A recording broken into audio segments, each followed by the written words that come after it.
Hi, everyone. Can you hear me? Okay, great. So, good afternoon, everyone. Thank you for joining us at our afternoon panel today. My name is Elen. I'm a second-year law student and one of the organizers of the festival. So, through our guests at the festival, we wish to exemplify the complexity of the rule of law crisis in Poland, but also the stake that other European countries have in the crisis. And especially through this panel, we wish to explore how strong the judicial connection is across borders. Therefore, in today's panel, we are joined by Lydia Heuveling from Beek and Dariusz Mazur, who are both judges. Lydia is a judge in the Netherlands, and Dariusz is a judge in Poland. Dariusz has been a sitting judge for 24 years and is a criminal court judge adjudicating in the 3rd Criminal Division of the Regional Court in Krakow. He specializes in international cooperation in criminal matters, protection of human rights, asylum, and immigration law.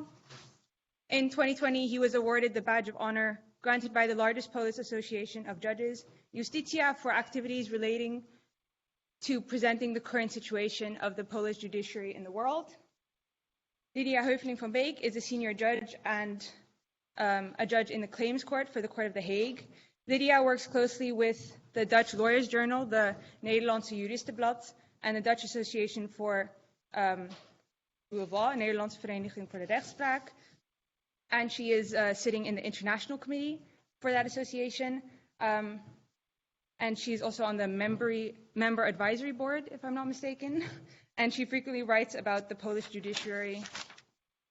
And since the aim of this panel is a conversation between our two judges, they will start off, and if there are any questions, please raise your hand and the judges will address you themselves. Enjoy.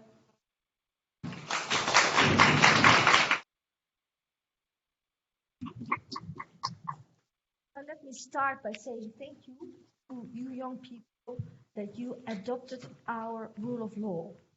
Dariusz and I are both, and for a long time, judges, and we both wrote a diptych, a tweeluik, this January about the situation inside Poland, and Dariusz gave the view from inside, and I gave the view from outside, the more European view.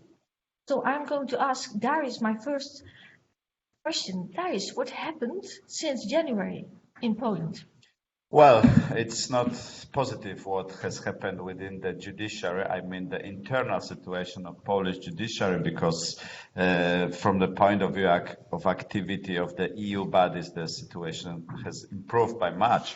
But inside Poland, the situation is still deteriorating. I will help myself with my notes because there is so much things going on in Poland against the judiciary that without that help it would be difficult to make a list. So there is more and more criminal proceedings in which judges are involved because of their participation in giving judgments which are not positive for the ruling camp. So, for example, 15 judges of Krakow courts were examined by the Special Internal Affairs Department at the top of the Polish state prosecution because they issued decisions in favor of persecuted prosecutor of Independent Association of Polish Prosecutors, Lex Super Omnia. Another judges were disciplinary persecuted because they gave positive decisions in the case which our government, our minister, tried to instigate against the former Prime Minister, Mr. Gierty, who is now a very active critic of the government. There were amendments introduced into Act on the Supreme Court, which enable taking over positions of the presidents of particular chambers of the Supreme Court. So far, we have the first president of the Supreme Court who is completely politically subordinated, and now we are going to have the presidents of particular chambers. There are still ongoing media attacks against the judge who protest against the politicization of Polish judiciary.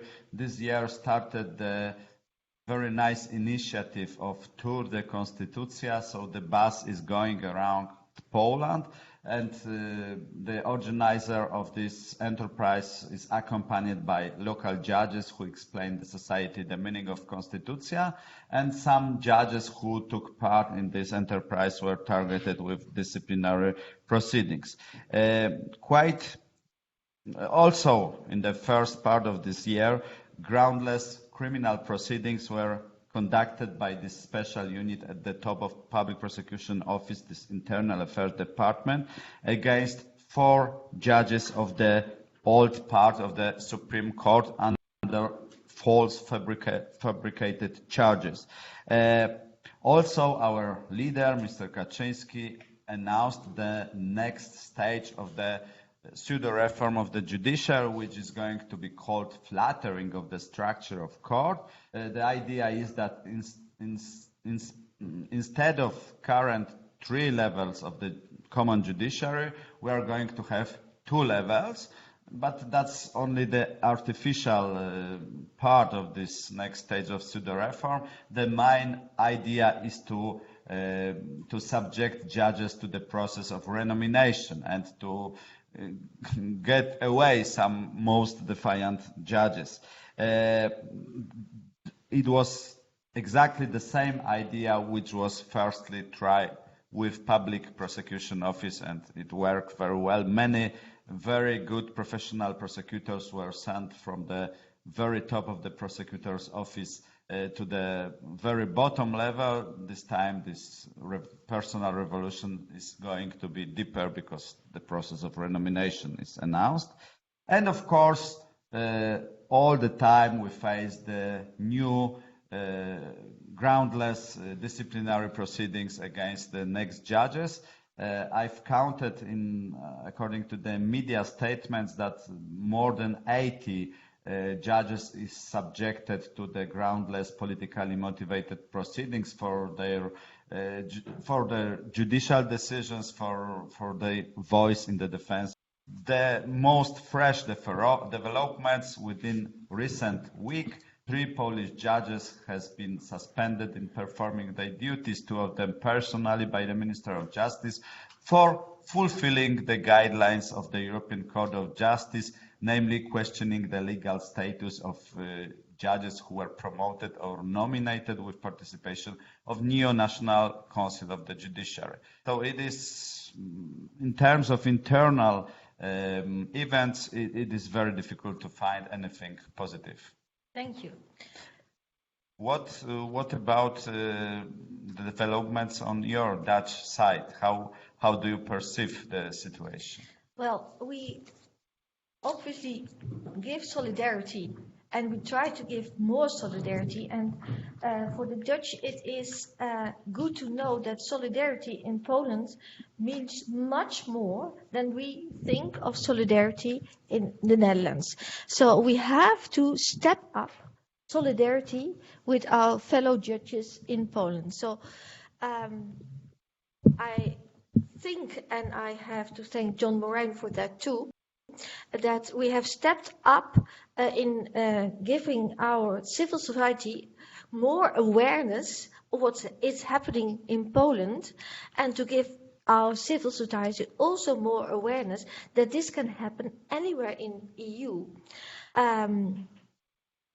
We are also stepping up advocacy because, we are not only judges in our own country. We all are European judges. So all these members of all the bodies of judges in all European countries are alike. And we are one large body of judges. So if one of our fellow judges are in trouble, like they are in Poland, we should step up and be aware and have advocacy, and at the last moment, action. And even this action is now stepping up by speaking out more. And something very unusual happened, I think, a few days ago, when we as judges were at the Ministry of Justice and Safety, and we spoke out together with Judges for Judges and others about this situation. So we directly spoke out outside of our sentences. You know, we have a very, the IRK, that is the chamber in Amsterdam, who decides if and when people can be delivered to Poland. They have just asked a third question, exactly about the problem you were talking about. What if we do not know if the judges in Poland who are deciding the case of the person we have here and is to be exported to Poland are not really appointed judges? So we're waiting again for the European Court in Luxembourg for the answer. At the pre-trial stage of the proceedings, Yes. this problem can always appear because we don't yeah. know who will be appointed to the proper court stage of the proceedings. So this danger exists Yes. in every such kind of case. And you know, as judges, you always have personally to take care of your independency and your impartiality. So my next question to Dariusz is, you are harassed in very different ways. How do you keep yourself impartial, and how do you keep yourself a real judge? How does that work there in your brain? And is there any solidarity between the other members of your court? Yes, the ways of harassment are quite differentiated. In my respect, it is 3 disciplinary proceedings. First, for criticizing personal policy of the Ministry of Justice in respect of appointment of presidents and vice presidents of courts, which has in fact corruptive character. So when I formulated such a sentence in public media, in independent TV, I was targeted with first disciplinary proceeding. The second was instigated after I hanged on the entrance to my court the big poster, which is on the wall in the hall there, including 5 demands of judicial associations, meaning that we want reinstatement of the rule of law within the judiciary. This was reported by the president of my court to the disciplinary commissioners. Initially, they refused to start proceedings on the ground that it was expression of my freedom of speech and that it was done bona fide. But afterwards, Minister of Justice made personal objection to this decision in order to continue disciplinary proceedings, which is still pending. And the last very fresh disciplinary proceeding was connected with the recent judgment of the ECJ from 15 July. The ECJ stated that Polish disciplinary chamber doesn't meet the requirements of independent court in the light of the EU law. And it's unimaginable, but on the next day after this judgment, the person, the woman who names herself the first president of the Supreme Court, for me she isn't, because firstly she was illegally elected. Secondly, she was elected to the Supreme Court by the Neo-National Council of the Judiciary, which we know now that it is illegal in the light of EU law. But this woman who perceives herself as the first president of the Supreme Court, what does she do on the second day after such a groundbreaking ruling? She issued an order which activated the disciplinary chamber in the full capacity. I just couldn't believe that she could do this, but when I was asked by the media for comment, I said that it is a kind of legal crime, and after such kind of activity, she shouldn't be appointed for any official position connected with legal profession. And then the president of my court invited me for discussion with the college of the court, and I was given a proposal that maybe I can withdraw my words, officially said that I was wrong, it was too far, and then I will rescue myself from new disciplinary proceedings. It was quite funny discussion, but well, I still believe that I was right. I can't imagine such person as a first president of the Supreme Court, and so the third disciplinary proceedings was instigated. Of course, fortunately, there is a lot of solidarity among Polish judges. One of the examples is my second disciplinary proceedings. It was not only me and one of my colleagues who were attacked via disciplinary proceedings who hanged the poster. It was an action of about 70 judges of Krakow Regional Court, and we hung about 70 posters in the entire court. And then when only me and my colleague were targeted because we are perceived as the leader of judicial resistance with disciplinary proceedings, then the rest of these 70 judges make a statement addressed to the president of our court. We also took part in this action of hanging posters in Krakow Regional Court, and there was a list, the name, the signature, the place where particular judge hanged the poster, and it was sent to the president of court. We called such kind of action auto-denunciation. And of course, it is only one of the examples of supporting actions from fellow judges to judges who are disciplinary attacked. Igor, who is sitting at the end of the room, who is suspended. He was suspended on 18 November 2020, and since that day, every 18th day of the month, we organize demonstration in front of Krakow Court of Appeal. It usually gathers between 50 and 100 judges, during which there is also always a media, and we then protest against the harassment of defiant judges. It attracts quite a lot of attention of the media. So far, it hasn't helped Igor. He is still suspended, but I strongly believe that one day he will be reinstated, and I believe it would be rather sooner than later. I know that he's a chain worker, so it's not easy for him to be suspended, to say the least. But okay, this is what is happening to me and my colleagues. I'm only mildly attacked, comparing, for example, to Judge Jurek from Krakow Court, who is ex-spokesman of the National Council of the old National Council of the Judiciary, and who has 12 pending disciplinary proceedings, all for judicial decisions or criticizing of the pseudo reform in the media. But okay, this is natural, if I can call it like that, in the country which is aiming to the kind of authoritarian monopower. The elimination of the judiciary as the real third power, which is controlling the executive and legislative, is natural in such countries. So it is not a surprise for me that me and many other my colleagues, judges, has such disciplinary, some criminal proceedings like Igor, and so on and so on. What about you, living in fully democratic country, the fifth in the rank of most democratic countries? It should be, in terms of rule of law, the paradise on earth. So I believe you have never encountered such strange situation of being groundlessly attacked, I believe. But just by curiosity, I put this question. I'm sorry to disappoint you. One time in my career, I have been harassed. And I have been harassed so much by my court managers that I had to go to court.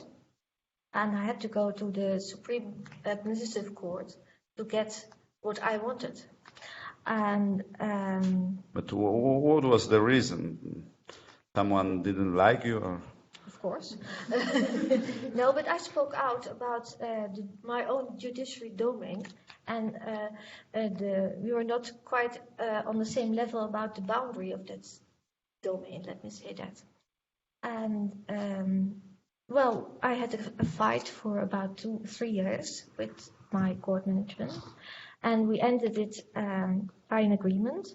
But a part of that agreement that was proposed to me was a silence clause. So I would never could speak out like this as I now, telling just this story. I refused. I refused to sign this silence clause, because at the moment you sign that as a judge, you can no longer be independent. And in the end, they scrapped the silence clause, and that's why I'm sitting here. So it can happen in the Netherlands. It can happen anywhere, and it can happen to all judges. So if you want to know, if you want to be a judge once in your time, and you can, everybody can, is sitting here and it's studying, it's always your own mind and your own back that is the only real guarantee of staying independent and impartial. And the best people you can have around you are your colleagues. And I'm very thankful to the Judges Association of the Netherlands because they supported me throughout. So, yes, solidarity is very, very, very important. Okay, I absolutely agree with you. In Poland, after elimination of the National Council of the Judiciary from the legal turnover, in that meaning that it ceased to be this body which protects judicial independence. Instead, it is actively fighting judicial independence in Poland. One of the examples is that you can see our T-shirts, Constitution. We understand what this means. It is very popular symbol in Poland. It is not connected to any political party. I know that it is hard to imagine, but Polish Neo-National Council of the Judiciary about, I think, 2, maybe 3 years ago, adopted a resolution in which it banned judges from putting on such T-shirts because we use it during demonstration. Our answer was attending the assemblies of judges all in these T-shirts. But that is the fact that one of the judges for wearing this T-shirt faced disciplinary proceedings, which is probably still pending. But coming to the main narration, since elimination of the Neo-National Council of the Judiciary as the active protector of judicial independence, these are associations of judges which are in fact the only one active collective actor of fight for independence of the judiciary, and without all these actions of solidarity, without legal help provided by associations of judges, those judges who are disciplinary or criminally targeted, which will be in much more difficult positions. And that's why I asked Dariusz to bring me a T-shirt for giving expression to international solidarity. Well, let me put on a T-shirt too. Yes, I hope that our central disciplinary commissioner will not target you with disciplinary proceedings. Well, I don't know how EU Commission or the EU courts I don't think so. They are I'm crazy. not afraid. They are crazy enough to do such action. Well, what's next? What is the future? I'm not a clairvoyant, so it is very difficult to say if our government will decide to skip the European Union or they will follow the ECJ judgments. I don't see any third way. Either you accept the legal system of the international organization in which you participate as a country. After nationwide referendum, you enter such organization, or you skip this organization. I'm afraid that this breaking point is very close. Maybe this year will be decisive. Okay. And it doesn't mean if it will be real formal polexit with all formal requirements, but exclusion from EU funds, exclusion from possibility to give a vote in the EU bodies, for me it is equal to polexit. It doesn't matter if it will be strictly formal or not. In the future of the Netherlands, we also have a discussion, and some of you will know that. It's about the toeslagenaffaire. I think in the next year, we will talk a lot about the trias politica and the discussion between these three bodies. And I do hope that the judiciary in the Netherlands will be able to speak up. And it's always the question how much political a judge can be, and we have to devise a definition of being political as a judge. So, Dariusz, if you want to devise a definition, how political can a judge be? Well, in technical terms, each kind of activity which is directed to the big group of people, to kind of community of any kind, can be called politics. In these terms, the defense of the rule of law is a kind of politics. But on the other hand, it's not like that we judges came to Polish politicians to take over their executive power. It's just the opposite. That the Polish politicians approach judges to deprive them of their independence. So in this sense, we act in the self-defense. We have to defend the independence of the judiciary, which is absolute core of our profession. I can say that because of our judicial oath, in which we promise to defend the constitution and the rule of law in Poland, we had to become soldiers in the first line of the battle for preserving on the rule of law in Poland. That's our professional duty.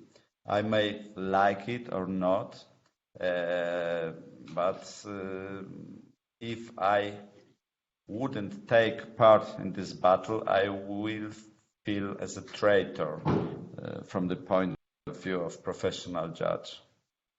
So for me, it is obvious that we don't have any other choice, and there isn't any kind of personal price which won't be worth to pay to win this battle. And I believe that we will do it. And I'm very grateful to your country, that your country is the most active one, which supports preserving of the independence of Polish judiciary and the rule of law in Poland. It's our European common interest, because Poland is too big country to be forgotten, to be omitted. It's not like that with Hungary. Maybe EU officials thought when these strange things happened many years ago in Hungary, that is a small country which doesn't influence other countries. Poland is too big. It is in Central Europe. And so it's not a question if Poland will be more or less democratic country in the future. It's a question of the integrity of the whole European project. I think what I'd like to stress is under the rule of law, we always talk about the trias politica, and then we see the count 1, 2, 3. But it's very important also to listen carefully to the second word, politica. Now, where does that come from?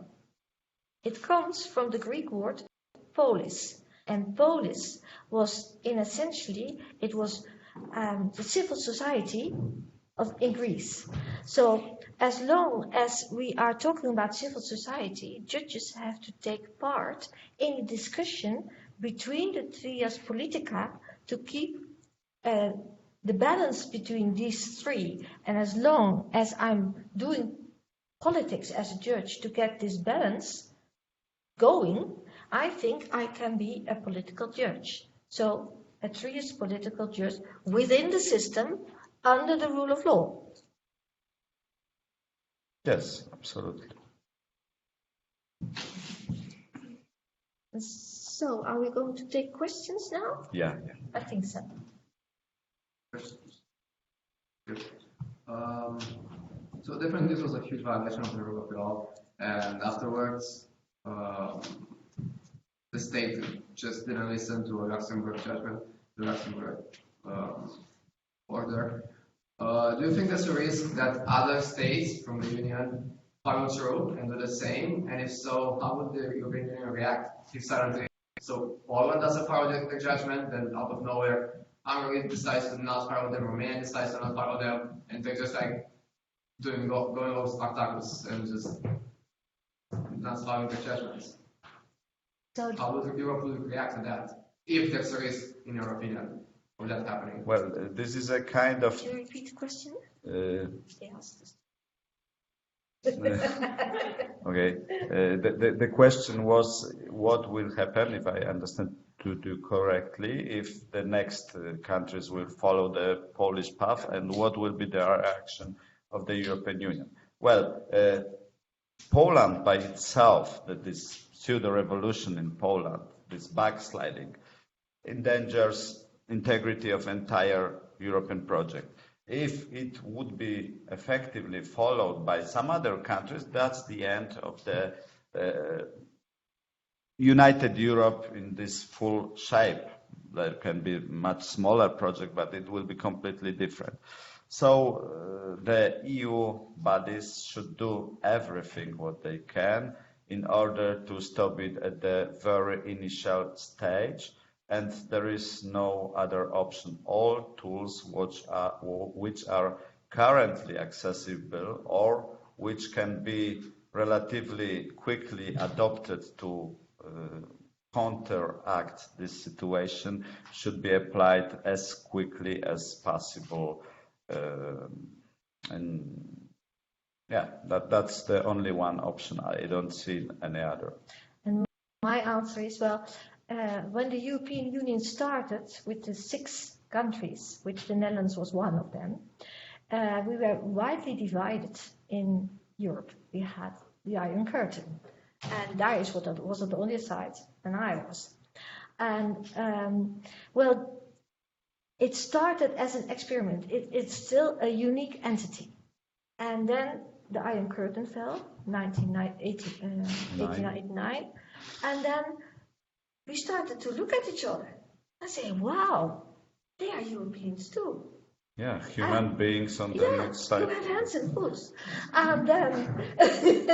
And then we expanded and we became 27. And then again, that is, you start with 6 and now we are 27. So with a set of rules for 6, we are now 27. And there's a huge span of control now. In fact, you started as 3, as a Benelux. I know, but we are separate countries then. We're never Belgians. Sorry.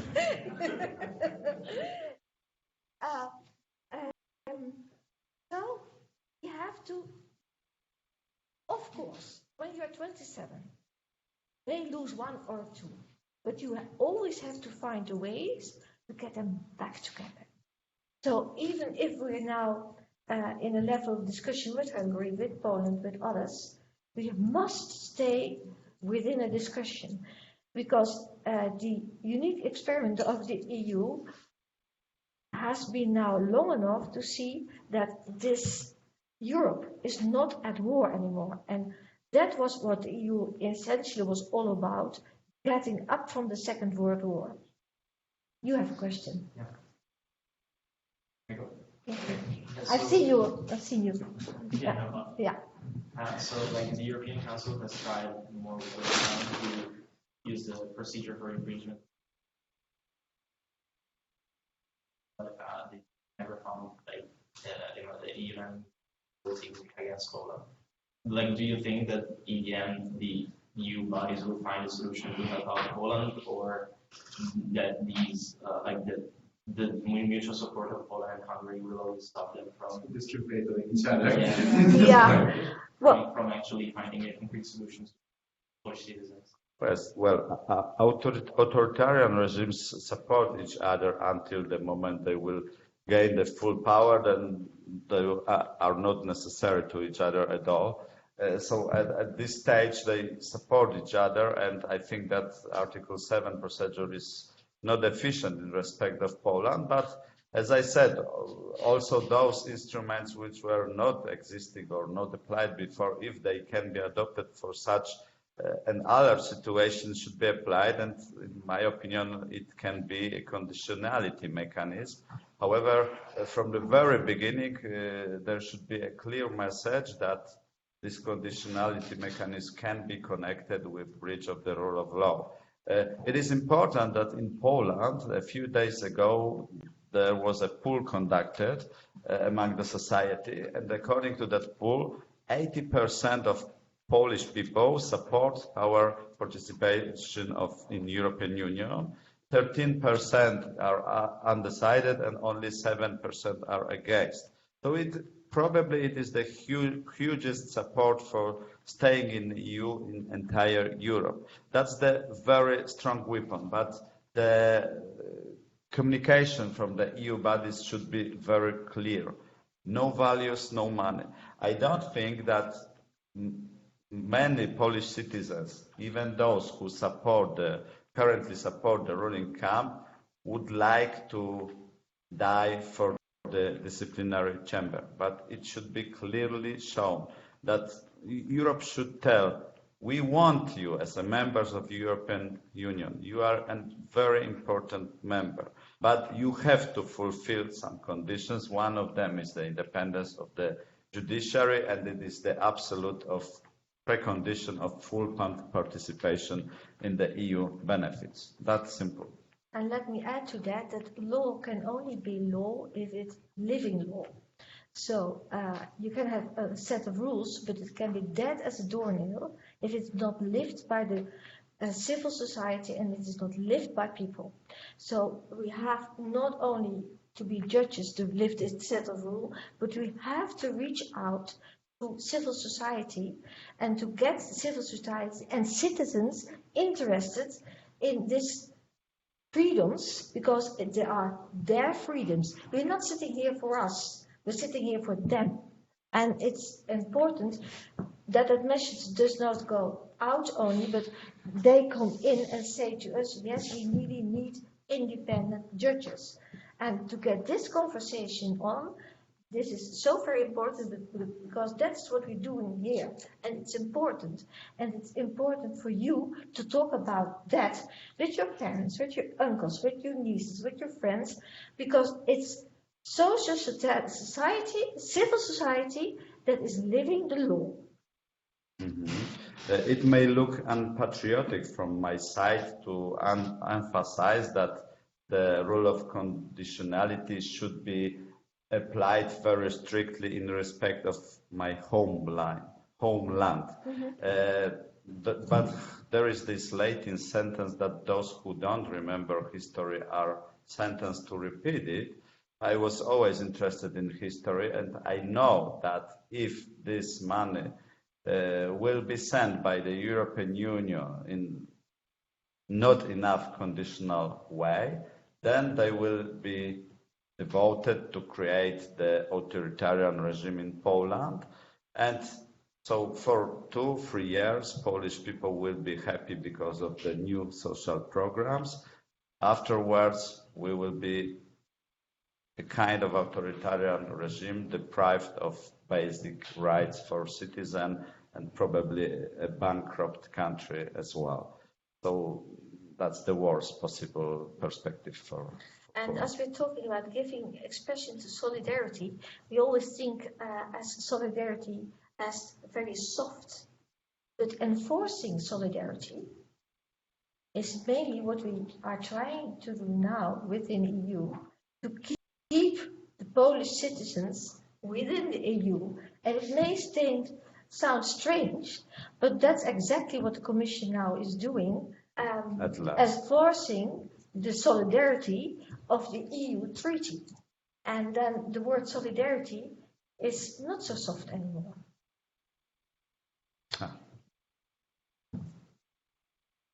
Yes,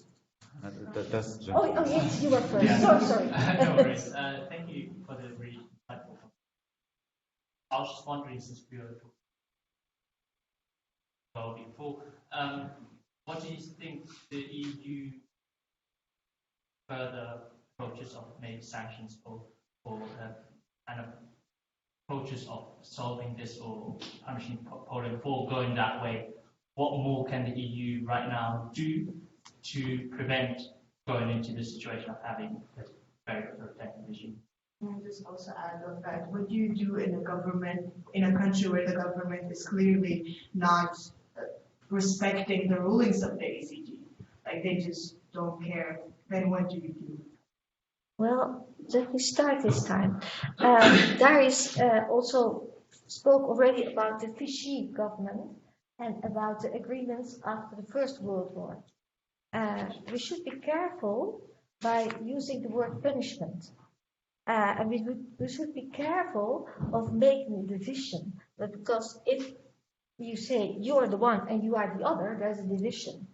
So I would rather talk about enforcement and perhaps penalties, but really by punishing, you're putting a person in a corner. And what we need to have now is getting Poland out of that corner and getting to understand and getting to count their blessings, and knowing that even if you are in EU, you can always still have your own cultural life. You are not like 27 hamburgers.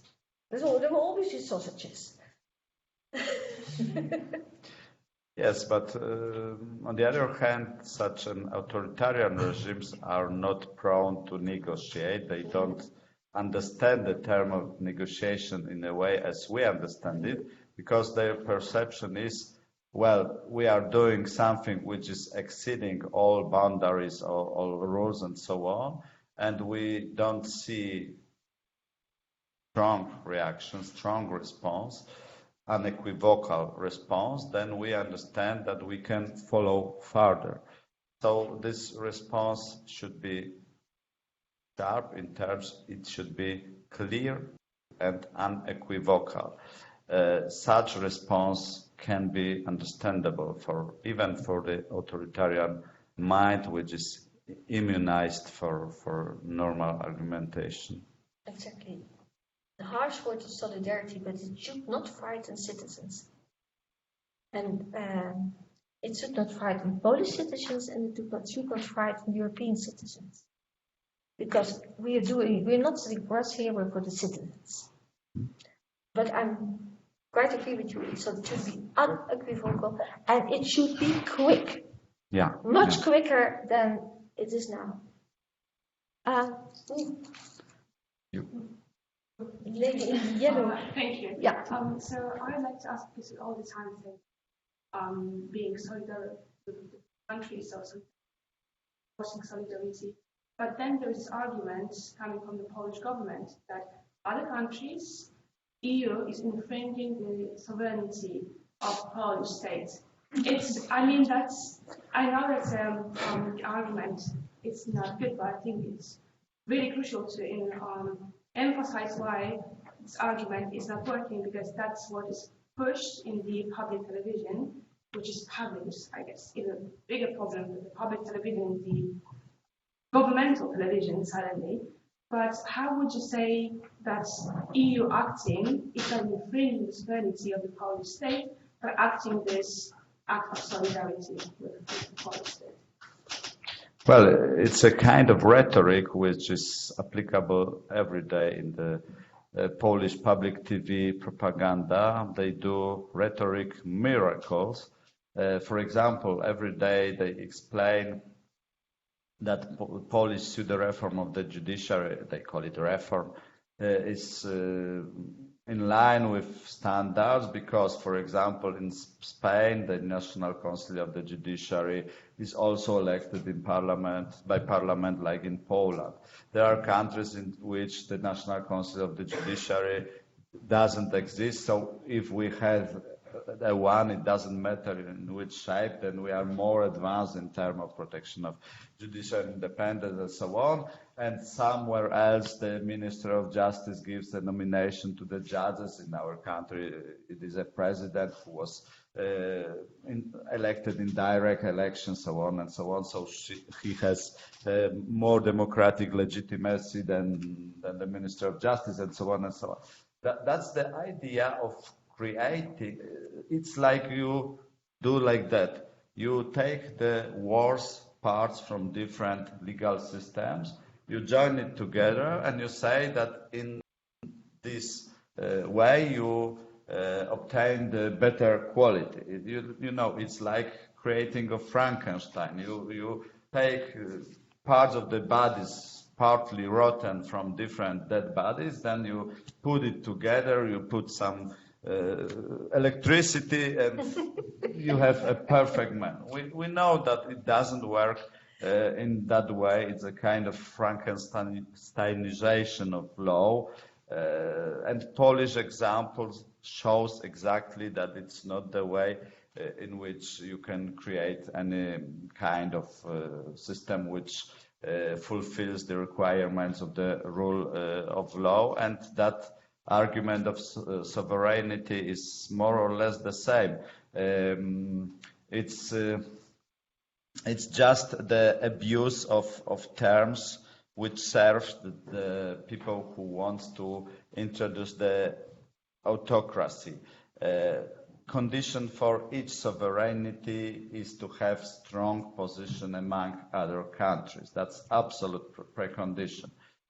Poland is nearby our Russian neighbor, so either Poland is a strong and respected member of the European Federation, Confederation, whatever you name it, or Poland is in the Russian zone, and then if there is cold winter, which happens in Poland, when they will open the gas pipe, we will be very, very happy.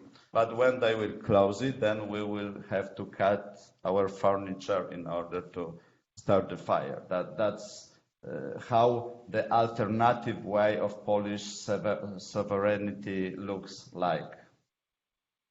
And my answer is free press and free journalism is also a human right. And luckily, it's within the EU that free journalism and a free press is protected. And again, you see in Poland, and now trying to stay as neutral as I am, but they have another law of free press and free journalism than we have in the Netherlands. And luckily also, within the space of the EU, there is a common ground for free press and free journalism.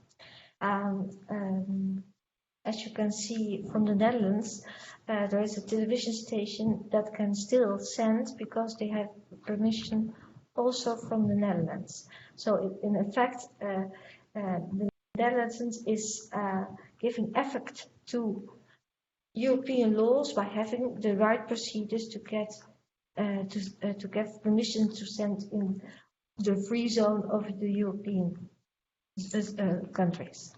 One more remark to this question. Sorry, just a minute.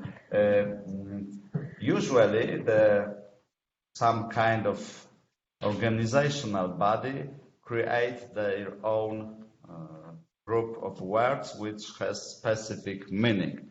For example, under the EU law, there is a kind of definition, maybe not included in the treaty, what is an independent court, and it has specific international meaning.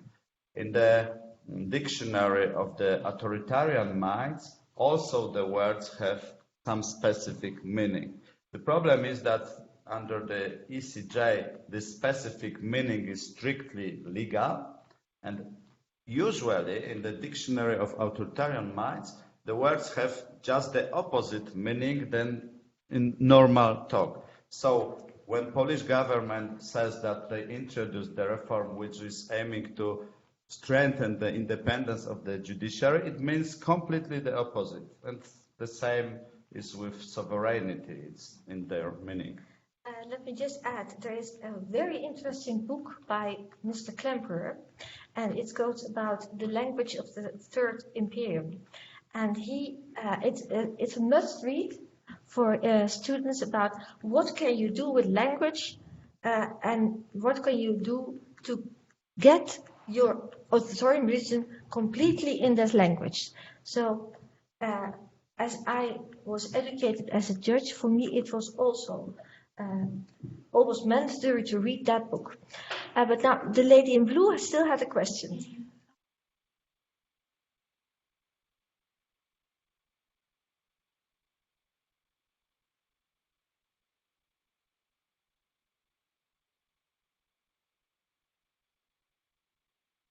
Do something against this system And I would like to ask how you keep how you find strength in yourself to go against the system, how you're not afraid of consequences. Because if, for example, someone goes in Ukraine against the president, against the power, basically, then huge consequences can happen to them. Either they disappear or either their lives. So I'd like to ask you how you find the strength and even the pride in yourself to go against it, unbroken by the system. I think that I partially answer your question.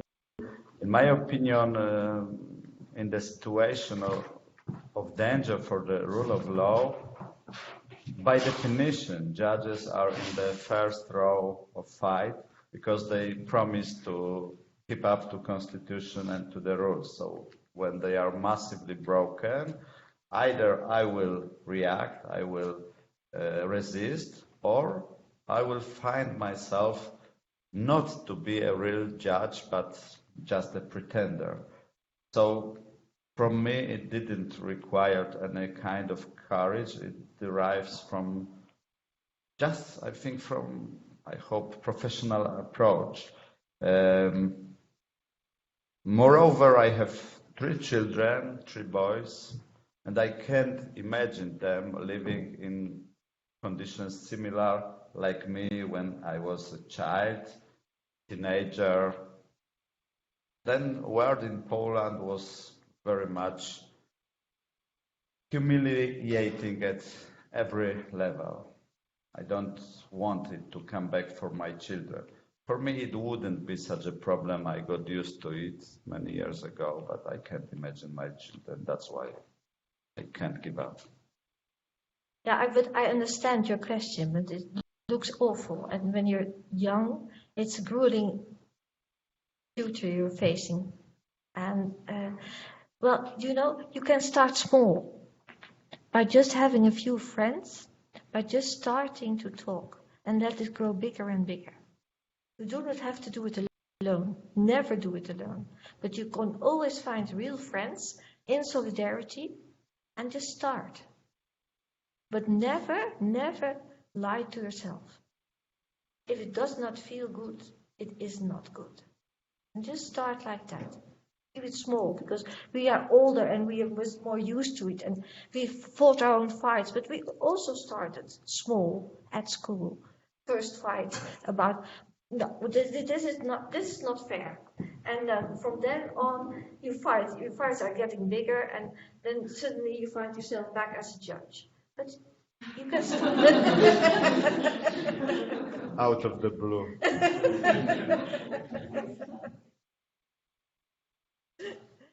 Well, I thought you were first. Yeah. So, personally, no.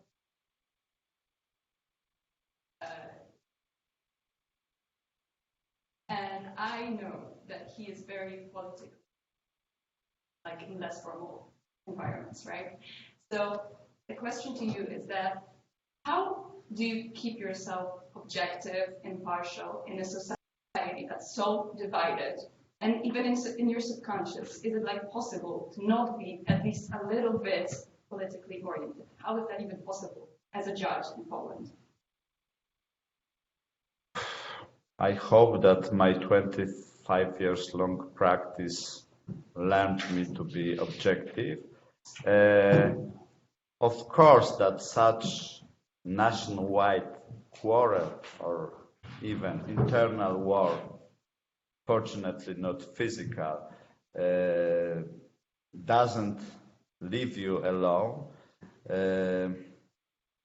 So, to preserve my objectiveness, if I was supposed to resolve the case with participation of our current Prime Minister, Mr. Zbigniew Ziobro, I will ask for my exclusion. In such case, I wouldn't be sure of my objectiveness. But there are tools which you can engage in such situation, legal tools, fortunately. So it's always your own limitations you set. It's always within yourself. And the other thing is every judge should know that somewhere you have your own thoughts and your own mind. and you're not a moron. So it's not just from this is dependent and this is independent. No, you have your own views, but you have to put them aside. The moment you put on your robe, you're no longer just me. You are a judge, and this is what we call in the Netherlands a position, an ambt, and that's different. And you have to train that time after time after time. There was a lady first, she, and then you were, and then I saw those. We never get through it tonight. Yeah. Question was asked also yesterday. Or to give advice to your 20-year-old self, law student in the beginning, a lot of cases, laws to interpret, maybe you're overwhelmed. Yeah. What would you wish you knew? What do you wish you knew at that time that you know now? I guess indirectly I'm asking, what advice do you give us? Derek. Well, the answer was given by the current one of the old judges of the Supreme Court, one of the most renowned one, Judge Włodzimierz Wróbel. He advised young lawyers in public, don't afraid, become judges. That's a real challenge. Such times you can really help to preserve the human's dignity, take responsibility, so do it. I would advise keep your ideals. I mean, young people have wonderful ideals. And when you get older... That's the same, more or less. Yeah, more or less. As we are judges, so and we are EU judges, we're supposed to understand the same. So it's another wording, but keep your ideals and keep them fresh, keep them alive. You lose some, and you just look after the ideal you want to cherish most, and go after that. And in respect of beginning judge, I remember the advice which was given me by the very advanced judge. And it was one rule which I would call as iron one, the most wise sentence for judges which I have heard. He has said something more or less like that. It is only one or two sentences. If you, as a judge, will face a case which will look very much complicated in legal terms, you have no idea how to resolve it. What you should do, look at this case from the point of view of normal medical intelligent citizens, assess it like that, find which solution is proper, and then afterwards try to fit the legal rules to this decision. And that's the wisest sentence for judge I have ever heard. However, full understanding of this sentence took me another 10 years of judicial service.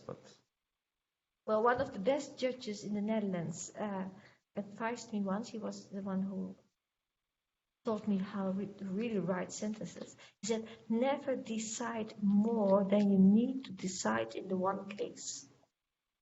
So don't think you have to know everything. Think proper, think what needs to be decided, and do not decide more. So that means that evolution shall go on. If you have given rules that are needed, and given decisions that are needed, you're hampering evolution.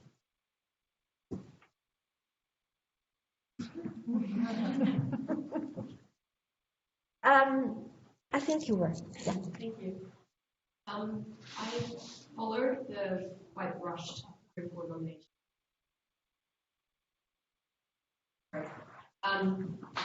I followed the quite rushed nomination of Supreme Court Justice Amy Coney Barrett to the U.S. Supreme Court at the end of Trump's term.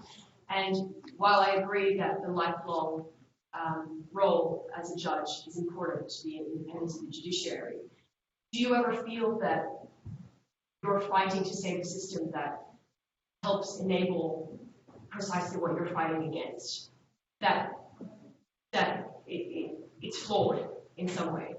I understand your question. Dariusz.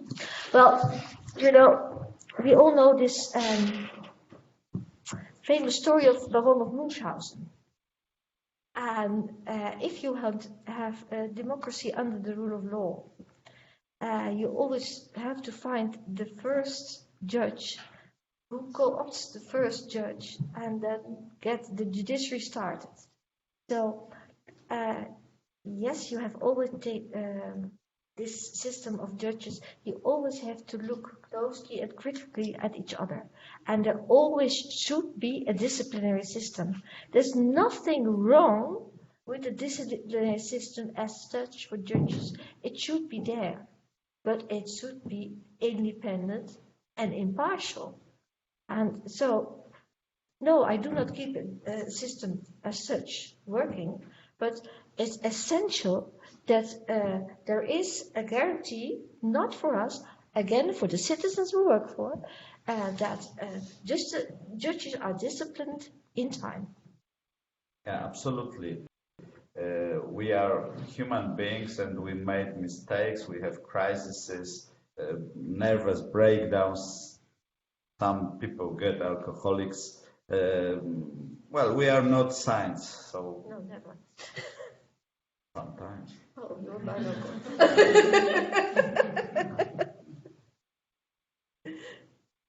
But yes, I think we agree.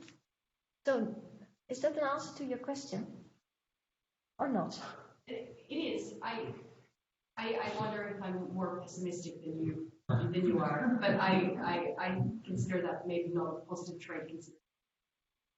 But I'll think about it. Okay. I saw someone here a question, I think, before. You and you. First you. Me? Yeah. Okay, I have a question, but it's like not about solidarity per se. But you're both like European judges, and right now I think also European Union has a problem. Namely, we have this dismissal of Advocate General Sharpston, and many lawyers are questioning right now the independence of the European Court of Justice. And now I have a question to you. Do you still think that European Court of Justice is independent? And if it's not, does it have a right to decide about what's happening in Poland right now, if it still has similar issues? It's a very well-informed question. Compliments. What do you think, Dariusz? I think it is. Sometimes problems in the judiciary happens. That's why this disciplinary system is necessary. There are flaws, there are problems, there are crises. However, I have no doubts that all justices of the ECJ are the highest quality lawyers in Europe. And that is just a guarantee. Of course, there are problems, but that's life. Yeah, well, I trust the judges, and Judge Sharpston, Mrs. Sharpston, has a recall to the first instance of the European Court and then to the second one. Another point of view is that it's Brexit that caused it, and somehow we never emphasized countries leaving the EU. And Brexit is not fixed yet. We know all that there's still unfinished business. And I think we never just devised rule in Europe what should happen if midterm a country just left and all these equalized procedures between all these countries are disrupted this way. So I wish my European colleagues lots of success in deciding this case.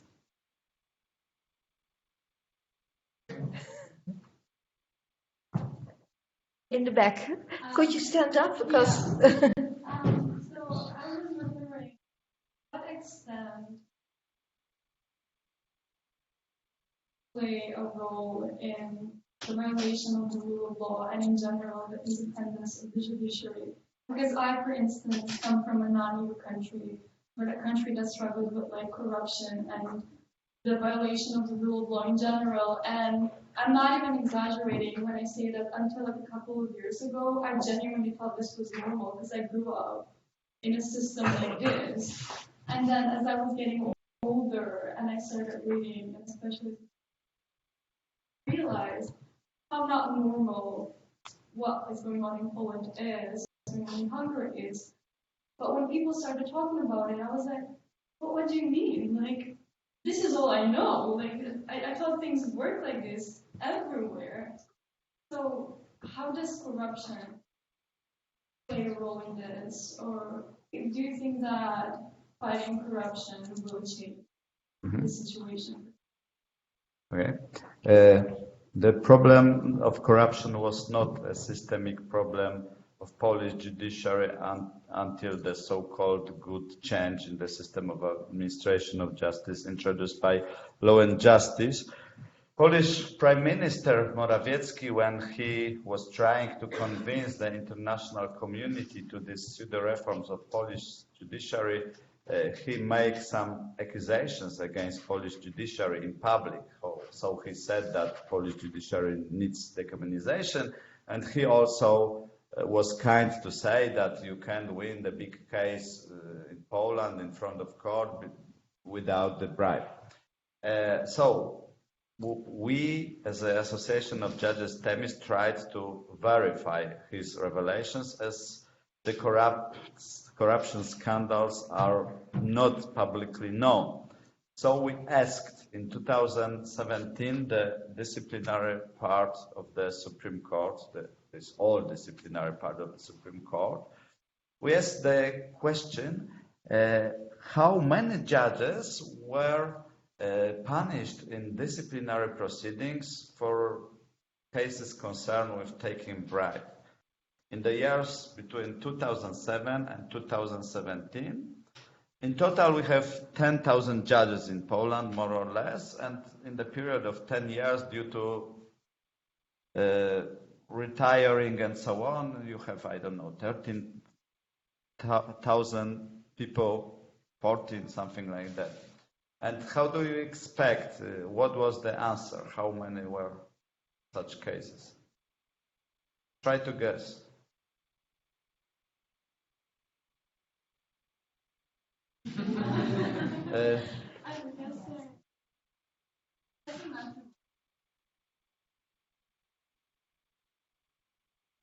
There was one such case. The judge was removed from the profession. Of course, I don't tell that there isn't a dark number of such cases because, as I said, we are not angels, and I don't believe that out of 10 or more thousand Polish judges, only one take a bribe. I just don't believe. But for sure, the problem of corruption was not a systemic problem of Polish judiciary, and it was also confirmed by the Greco reports, according to which out of all post-communist countries, the rate of corruption in Polish judiciary was definitely the lowest. So I don't know why, but it was like that. But since 2015, or maybe a little later, because these reforms of the ordinary judiciary started somewhere in 2017, where these 170 presidents and vice presidents of courts were dismissed, usually by fax, and replaced by new people. So since that moment, what started is the institutional corruption in Polish judiciary. What does it mean? Those people who were nominated to be the presidents of or vice presidents of courts, the only one criterion of their appointment was the level of political loyalty. It was not professional criteria. So, for example, some judges who were disciplinary sentenced for some nasty actions became the presidents of court. People who has not any managerial experience. Kraków Regional Court is one of the biggest regional courts in Poland with, I think, about 2,000 workers in total. And the person who was nominated the president of this court hasn't any managerial preparation, any managerial experience. She was the judge of the ordinary court of the lowest level, never been a presiding judge of courts division, anything like that. On the other hand, those judges who become the members of the Neo-National Council of the Judiciary were also granted with positions of presidents of court. They were very quickly pushed through this neo-NCJ to the higher levels of the judiciary, in spite of the fact that their professional level was very low. Not long ago, there was a competition for the position of the judge of regional court in Olsztyn, and there were two candidates. One was the judge with, I think, about 10 years long experience. At the same time, he was a professor of law with 100 publications, and his competitor was legal advisor without any judicial experience. He has the only one advantage. He paid 3,000 euro into election fund of law and justice in 2019. Try to guess who won the competition in front of Neo-National Council of the Judiciary. And what I like that's for me a kind of institutional corruption.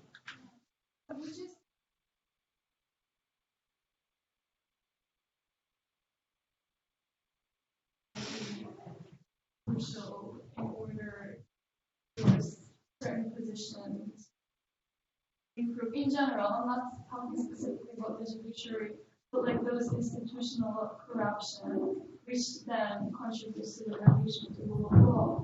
Like belonging to a certain political party or being part of the opposition strip you away from a certain position, or people living fear that if they're not alone. I don't know the political party. But I was trying to start off this question of you because you always have a blind spot for your own weak parts of your own constitution. And when you said, I didn't know anything else, that's exactly, and that's why we are happy to have Greco, because they point at each other's blind spots. So, for instance, in the Netherlands, we have a lot of lobbying going on. And, we think the world of lobbying and pollering, but Greco is now telling us, your ministers who are going to lobby after they are a minister, that's also corruption. And we never thought about it otherwise than, what is quite normal. So you have always in your own culture a blind spot for the things that are not going well. And we should help each other to find these spots and get some common ground on what's the minimum. But there will always be differences. To continue about institutional corruption, which is conducted by the Neo-National Council of the Judiciary, I remember the competition for position of regional judge, probably in Łódź or in Poznań, I'm not sure. There were a few candidates, and one was definitely the worst in terms of effectiveness, and the same person was the one who has the highest rate of squashed verdicts in the second instance. And this person was promoted by Neo-NCJ, but the real pearl was justification of the decision. It was written like that: the high rate of overturned sentences, it proves the high level of independence of this person. I would add that it is a high level of independence from logical thinking and professional approach. So Dariusz, Linda is moderating us. I think, unfortunately, that is all the time that we have. And we could start off with a big round of applause.